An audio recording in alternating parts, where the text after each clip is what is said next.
Halo semuanya, perkenalkan kami dari kelompok 1 Inisiasi Kelas Internasional. Jadi di video kali ini kami akan menjelaskan tentang makna hukum adat dan kedudukannya dalam sistem hukum Indonesia.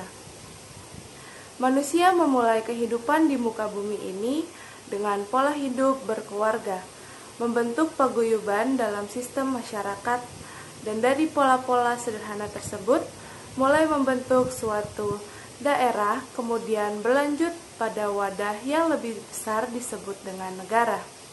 Dalam pola tersebut terdapat aktivitas-aktivitas yang harus dilaksanakan dengan berulang kali, dan pada akhirnya membentuk suatu kebiasaan yang menetap menjadi sebuah kepatutan atau aturan.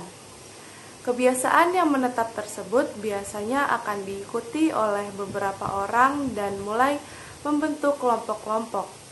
Dari kelompok itulah menetapkan kebiasaan itu dengan istilah adat. Apabila adat ini diterima bahkan berkembang dalam kelompok-kelompok masyarakat tersebut, maka akan menjelma menjadi suatu hukum adat. Hal pertama yang akan kita jelaskan di sini adalah mengenai pengertian hukum adat. Dalam Kamus Besar Bahasa Indonesia, adat adalah suatu aturan atau kebiasaan yang lazim dilakukan atau dituruti dan dilaksanakan sejak dahulu kala. Kata adat sendiri berasal dari bahasa Arab, yaitu adah, yang merujuk pada ragam perbuatan yang dilakukan secara berulang-ulang. Definisi lain memuat bahwa adat adalah kebiasaan yang menurut asumsi masyarakat telah terbentuk baik sebelum maupun sesudah adanya masyarakat. Sebagaimana halnya adat, kata hukum juga berasal dari bahasa Arab, yaitu huk, yang berarti perintah. Selanjutnya, perlu diketahui bahwa adat memiliki unsur-unsur pembentuknya. Terdapat 4 hal yang membentuk suatu adat. Yang pertama, adanya tingkah laku seseorang. Yang kedua, dilakukan secara terus-menerus.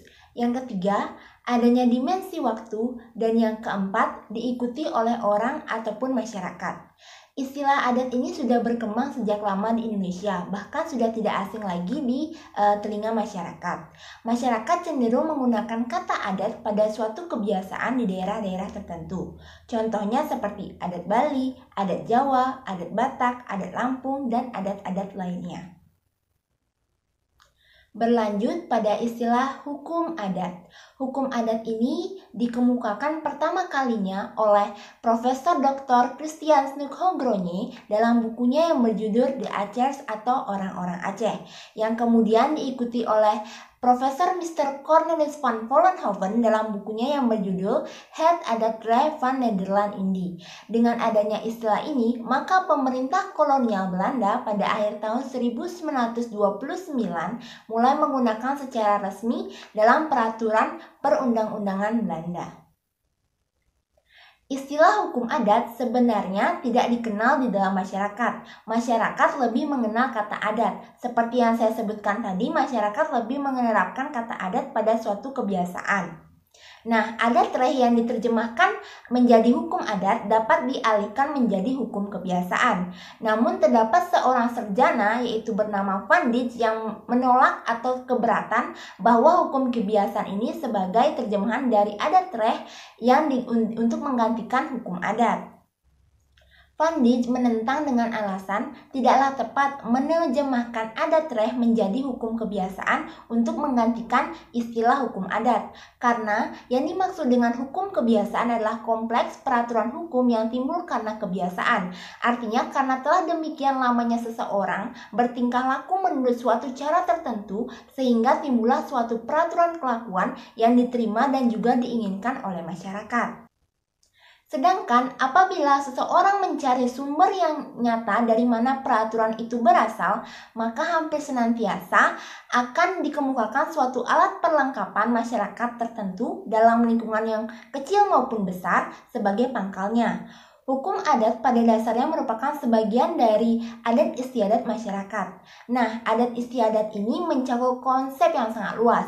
Sehubungan dengan itu, dalam penelaahan hukum adat harus dibedakan antara adat istiadat yang bersifat non-hukum dengan hukum adat.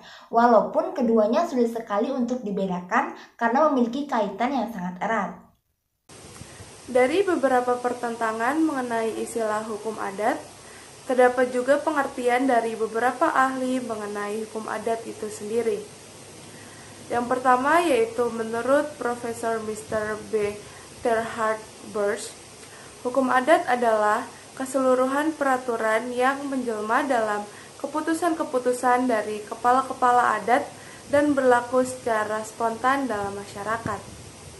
Yang kedua yaitu menurut Profesor Mr. Cornelis van Vollenhoven, hukum adat adalah keseluruhan aturan tingkah laku masyarakat yang berlaku mempunyai sanksi dan belum dikodifikasikan. Yang ketiga yaitu menurut Dr. Sukanto SH, hukum adat adalah kompleks adat-adat yang pada umumnya tidak dikodifikasikan, tidak dikitabkan dan bersifat paksaan, mempunyai sanksi jadi mempunyai akibat hukum.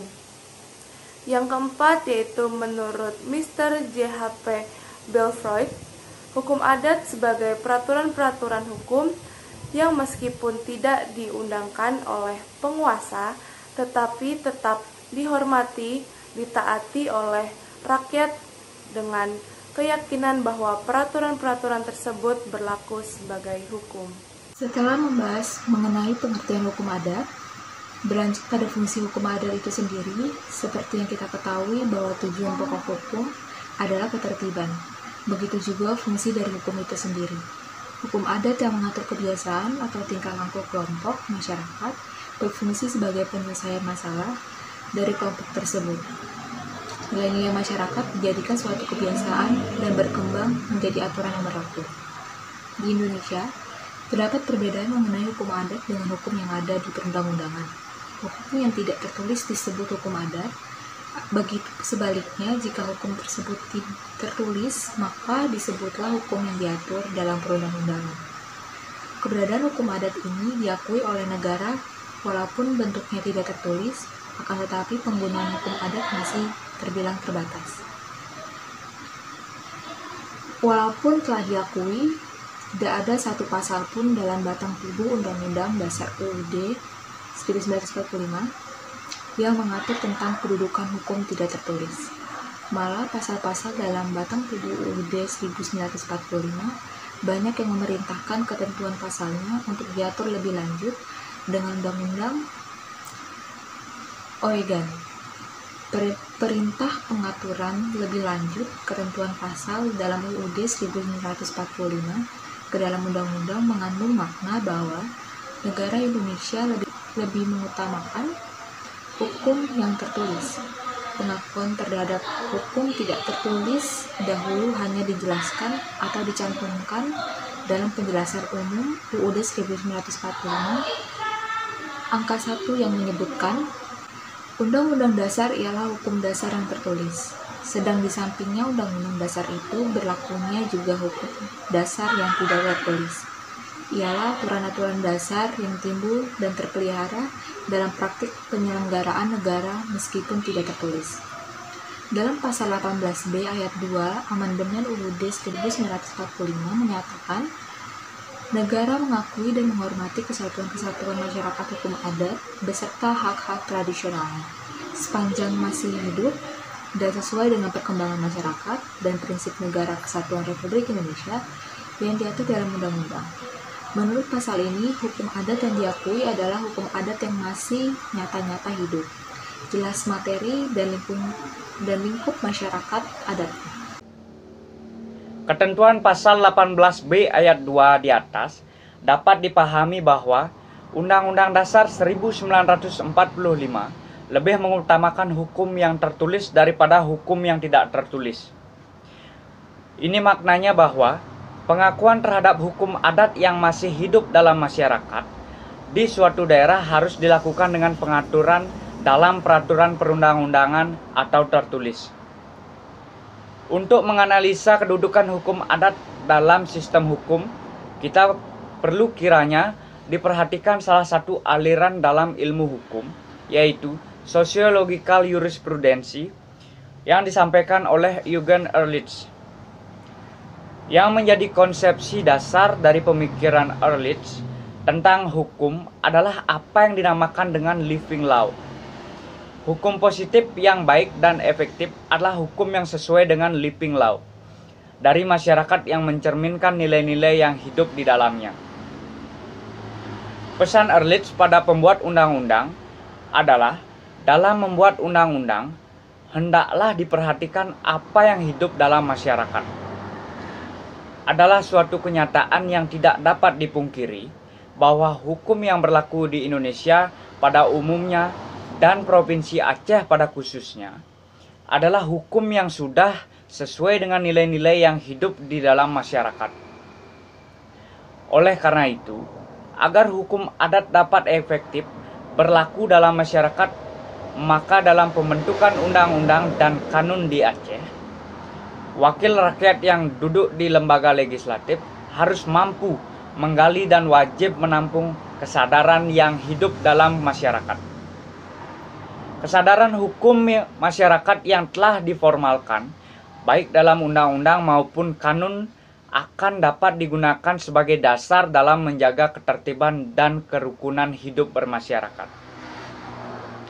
Selain itu, peranan hakim sebagai penemu hukum juga sangat penting untuk memperhatikan kesadaran hukum yang hidup dalam masyarakat sebagai pertimbangan hukum dalam memutuskan suatu sengketa. Dengan demikian, jurisprudensi merupakan salah satu sumber pengenal hukum yang hidup dalam masyarakat dapat digunakan sebagai dasar dalam penyelesaian sengketa yang sama. Dari uraian penjelasan anggota kelompok kami, dapat ditarik kesimpulan bahwa hukum adat adalah suatu aturan yang berasal dari tingkah laku atau kebiasaan masyarakat yang dilakukan secara terus-menerus dan menjadikan sebuah kepatutan untuk dilaksanakan. Dan kedudukan hukum adat dalam sistem hukum di Indonesia sama dengan hukum pada umumnya, dan telah diakui walaupun sifatnya tidak tertulis. Akan tetapi, pada kenyataannya di Undang-Undang Dasar Negara Republik Indonesia tahun 1945 yang dimana dijadikan konstitusi negara Indonesia, hukum adat itu tidak diutamakan, malah hukum tertulis yang lebih diutamakan. Maka dari itulah penggunaan hukum adat ini masih dibilang terbatas. Padahal penggunaan hukum adat ini sering digunakan oleh masyarakat di daerah Indonesia. Maka dari itu, besar dari harapan kita agar kedudukan hukum adat dapat diperkuat, karena nilai-nilai bangsa atau nilai-nilai luhur bangsa itu sangat kental pada hukum adat. Sekian penjelasan dari anggota kelompok kami. Mohon maaf jika ada salah kata ataupun informasi yang sedikit keliru. Kami mohon untuk dimaklumi. Sekian, terima kasih, dan sampai jumpa.